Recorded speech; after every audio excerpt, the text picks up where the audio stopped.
everyone, welcome back. This is How To with Paulatrix version 2.0. So if you've learned the combo from the first video and you're ready to learn more tricks, I am super impressed.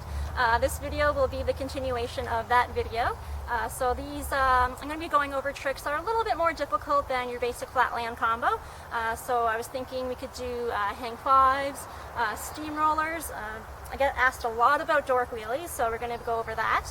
And just some other things. So if you learn all the things in this video by next year, I'm going to be so blown away. I'm looking forward to it.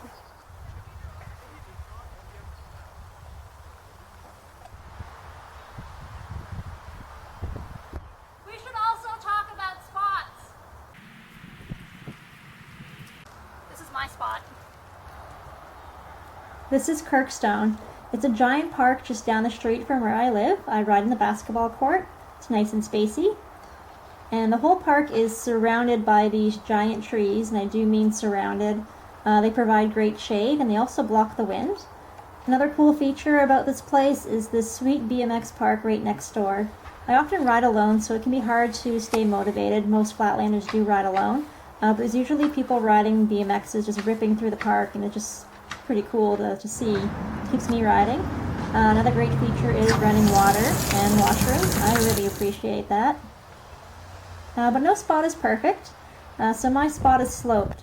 So there I just gave a half pedal and I'm going uphill, so you can see that I'm losing speed. And I'm going to do the exact same thing but going the other way. I'm going to do a half pedal but going down the slope. And so you can see here that I'm picking up speed. And this is important to keep in mind when you're riding. When you're rolling tricks, you don't want to be rolling uphill. Always try to roll with the slope. It's really important to learn how to read a riding spot.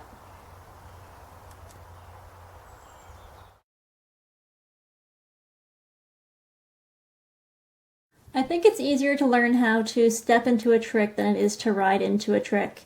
So for dork wheelies, just try stepping into them, push along, and see how far you can roll.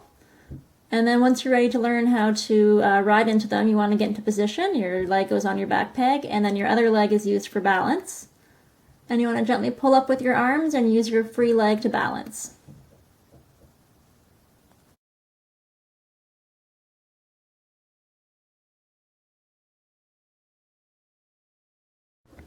Okay, so to reiterate, it's a lot easier to learn a trick before trying to ride into it, like learning to walk before learning to run. So let's take this approach with steamrollers. Learn how to do a steamroller first, then learn how to ride into it. To do a steamroller, you want to get into position. One foot goes on the corresponding peg, one hand goes on the bar, and one hand goes on the seat.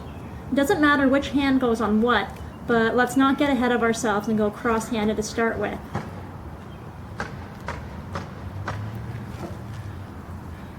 Just keep it simple when starting to work on steams. They can be frustrating. Start by just trying to feel a balance and roll them. Step into it, get a feel for the balance point, and try to glide as far as you can in any direction you can. A good tip is to start rolling from a marked point, and when you touch down, mark that point too. Measure how far you went. If you know you can roll at 5 feet, you can easily convince yourself you can roll at 6 feet, then 7 feet, then 8 feet. You see where we're going with this. Keeping track of your progress in a tangible way is a great way to beat mental blocks and progress fast. When you've mastered the balance point, work on going in circles or carving them. You can also start learning to ride in at this point.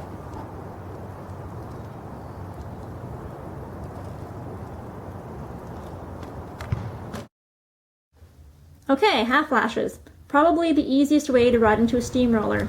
You start off like you're riding into a fork glide. Right leg on the back, left peg. Left leg on the front, left peg. First, tip your back wheel up by pushing your handlebars forward. Use your right leg to kick the back wheel and swing the bike in front of you. The key here is to remember you're rolling on your front wheel, like when you're doing a steamroller. So focus on keeping your balance and rolling, and just let the frame come around. Grab the seat when it's in front of you, and bam, you just half-lashed. Alright, hang fives. Take heart and determination. You have to commit to bailing over those handlebars. First off, set up your pedals so they won't be in the way of your balancing leg. Then, one foot on a front peg, other leg is used to help balance, both hands on the handlebars. All you have to do is push forwards and balance. To me, it seemed like there were 2 micro steps in the whole process. Step 1, get the wheel up and off the ground and keep it rolling. Step 2, tuck that seat under your bum. After that, you can fine-tune what you want to do. The bike will want to curve one way initially. A lot of people told me just to go with it, but I wanted full control, so I learned to straighten it out. What you do with it is up to you.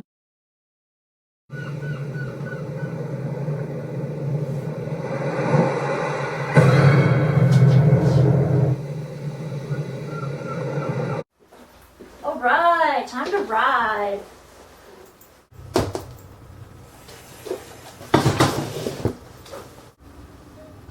Oh man.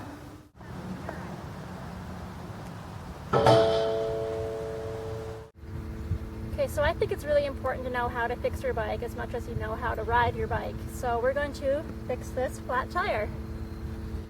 Okay, so these are the tools I'm going to use to fix my flat tire. I have a pair of butter knives, which I use instead of tire levers, a socket wrench, a bike tube, a pump, and maybe some rim tape.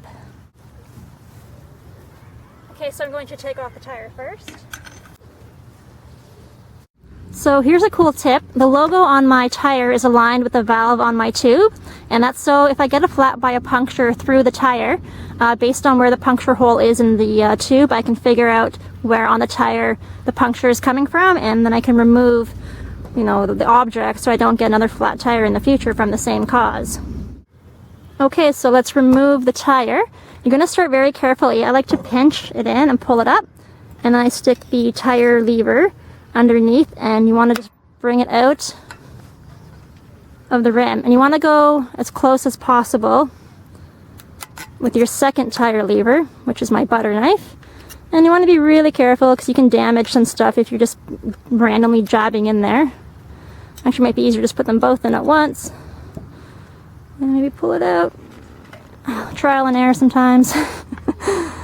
Okay, so I'm going to move along, I guess that's clockwise. So I'm going to take out the one over here and try to get it in pretty close to where this is. This is kind of hard to do when there's a camera in front of me. But it's the idea of just going around. I don't know if I'm able to do this with this camera here.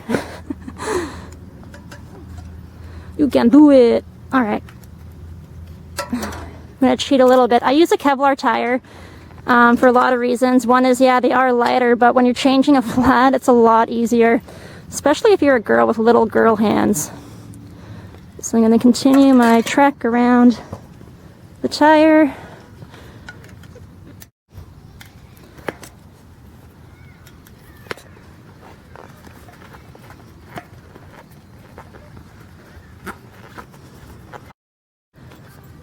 Okay, so we made it. It's really good to have all the air out, because it's hard to remove this sometimes. Okay, we're good. So I'm just going to pull out the valve and remove the old tube. Okay. Now, if we were going to be pretty hardcore about it, I would actually remove the rim tape here and replace it. I actually can't find any right now. I think I've misplaced it. So I'm going to hope that the hole isn't caused by a spoke poking up through the spoke hole here where the rim tape may be damaged or worn.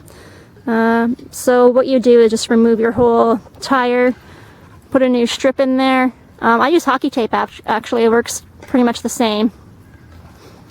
And it's probably cheaper. I don't know. I just always have hockey tape, except for right now. And I usually do 2 layers all the way around. And then you want to cut it at the valve hole here. Whoop. Okay. Okay, so I'm going to take my flat tire and inflate it to find out where exactly it's leaking from.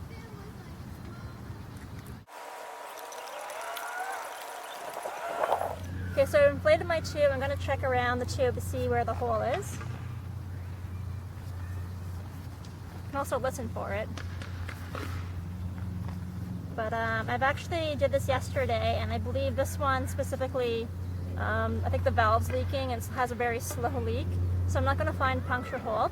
But if I did, just say the puncture hole was here, I would find, and I'd find my valve hole easily because I've lined it up with my logo. So I just line it up here, and so my hole's here, so my puncture must have come through my tire around here. So I'm going to look to see if that object that's caused the puncture is still on the tire, and if it was, I could remove it very easily, but it's not there. Okay, so now let's put the new tube in the tire. First step is to put a little bit of air in your tube. Hi, Cypress. This is my dog, Cypress. And we're doing this because it's really hard to put a flimsy little tube inside of a tire. Okay, so just a little bit of air. And so we're going to find a logo on the tire very easily, and we're going to start to insert the tube into the tire. Okay, now let's put the tube in the tire. First step is to find your logo because it corresponds with your valve hole, and stick the valve in.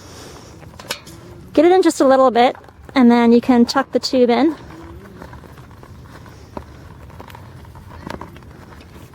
And this is why you want a little bit of air, but not too much air. If there's too much air, the tube's not going to go inside nice.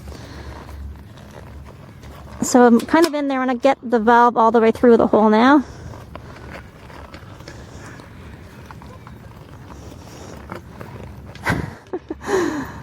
It's hard from this behind a camera. Okay. And I'm going to continue putting the tube inside the tire. And you want to put the valve in first because by the time you go all the way around, if your valve's not in, it's poking out, it's not going to line up with the valve hole anymore. So here we're good. And now we want to start tucking our tire behind the rim. I love Kevlar. And then it starts getting hard at the end here. And sometimes it helps to actually take out that little bit of extra air you put in there. If you can, I don't know if I have anything on me. Ah, bobby pin.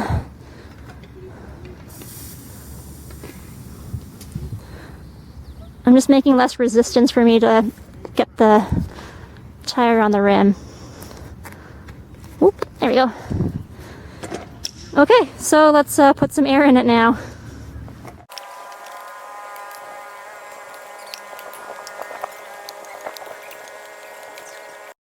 I initially inflate my tire to about 40 to 60 pounds, and then I kind of check around the rim on both sides to make sure the tire's not poking out. It's happened before. Just like to check, and it looks good, so I'm going to continue inflating my tire to 120 psi.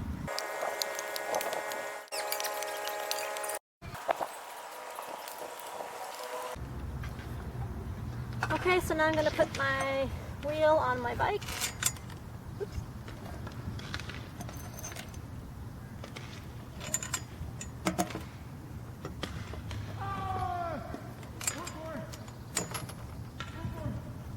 I like to use a Barbie cover seat as my little tire spacer thingy. I don't have chain tensioners. So I put it in there to get my wheel centered. I'm going to pull back as hard as I can and start to tighten my pegs on. I like to put my foot on the seat post and push away and pull back.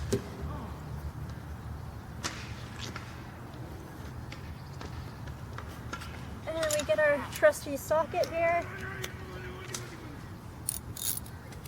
We're going to tighten those babies on. Alright, and we're ready to ride. And I'm just going to voice over this part too because it was so windy. Anyways, thanks so much for watching. I had a lot of fun making this video and I hope it helps. Just remember, the best way to improve your skill is just to go out and ride. Thanks again. See you next year.